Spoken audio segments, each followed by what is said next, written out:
സാമ്പത്തിക സംവരണത്തെ ചൊല്ലി കേരള കത്തോലിക്ക സഭയിൽ ഭിന്നത. EWS സംവരണം അട്ടിമറിക്കാനുള്ള നീക്കം ചെറുക്കുമെന്ന് സീറോ മലബാർ സഭയുടെ ആത്മായ സംഘടനയായ കത്തോലിക്ക കോൺഗ്രസ് പ്രഖ്യാപിച്ചു. എന്നാൽ സംവരണം പുനഃപരിശോധിക്കണമെന്നാണ് ലത്തീൻ കത്തോലിക്ക സഭയുടെ ആവശ്യം. വിഷയത്തിൽ നിലപാട് സ്വീകരിക്കാൻ KCBCക്ക് ഇതുവരെ കഴിഞ്ഞിട്ടില്ല.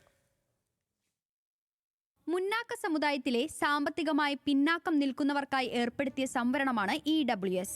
കേന്ദ്ര സംസ്ഥാന സർക്കാർ ജോലികളിലും വിദ്യാഭ്യാസ സ്ഥാപനങ്ങളിലും 10% സംവരണമാണ് ഉറപ്പുവരുത്തുന്നത്. കേരളത്തിലെ സുറിയാനി സഭകൾ സംവരണത്തെ പിന്താങ്ങുന്നു. എന്നാൽ പ്രൊട്ടസ്റ്റന്റ് സഭകളും ലത്തീൻ സഭയും എതിർ നിലപാടാണ് സ്വീകരിക്കുന്നത്. അതിനാൽ തന്നെ കേരള കത്തോലിക്ക സഭയിലും വിഷയം കീറാമുട്ടിയാണ്. 3 വ്യക്തിസഭകളാണ് ഇന്ത്യയിൽ കത്തോലിക്ക സഭയ്ക്ക് കീഴിലുള്ളത്.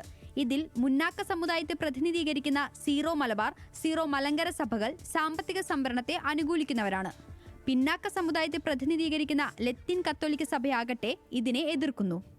VT ബൽറാമിന്റെ ഫേസ്ബുക്ക് പോസ്റ്റാണ് വീണ്ടും വിഷയം ചർച്ചയാകാൻ കാരണം.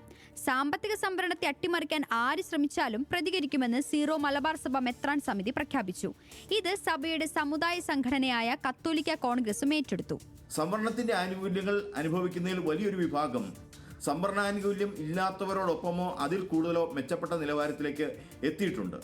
അതുകൊണ്ട് തന്നെ സംവരണേതര വിഭാഗങ്ങളിൽപ്പെടുന്ന ആളുകളുടെ അവസരങ്ങൾ ഗണ്യമായി കുറയുകയാണ്. യഥാർത്ഥത്തിൽ ഈ 10% മാത്രമാണ് സംവരണേതര വിഭാഗങ്ങൾക്ക് ഏതെങ്കിലും തരത്തിൽ ഗുണമുണ്ടാക്കത്തക്ക രീതിയിൽ വന്നിരിക്കുന്നത്.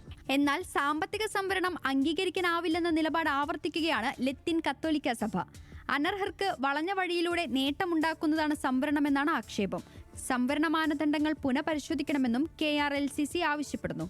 EWS എന്ന് പറയുന്ന ഈ സമ്പ്രദായം നടപ്പിലാക്കിയപ്പോൾ തന്നെ ഇതേ സംബന്ധിച്ച് വളരെ വ്യക്തമായൊരു അഭിപ്രായം പറഞ്ഞിട്ടുള്ളതാണ്. അഭിപ്രായം ഇപ്പോഴും വളരെ ശക്തമായി നിലനിൽക്കുന്നുണ്ട്. അതിന് ബന്ധപ്പെട്ട അധികാരികളോടും ഇക്കാര്യം രേഖാമൂലം വരെ അറിയിച്ചിരുന്നു.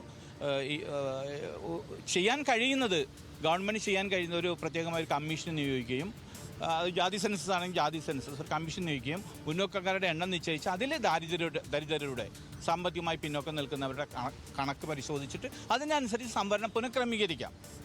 ന്യൂസ് മലയാളം, കൊച്ചി.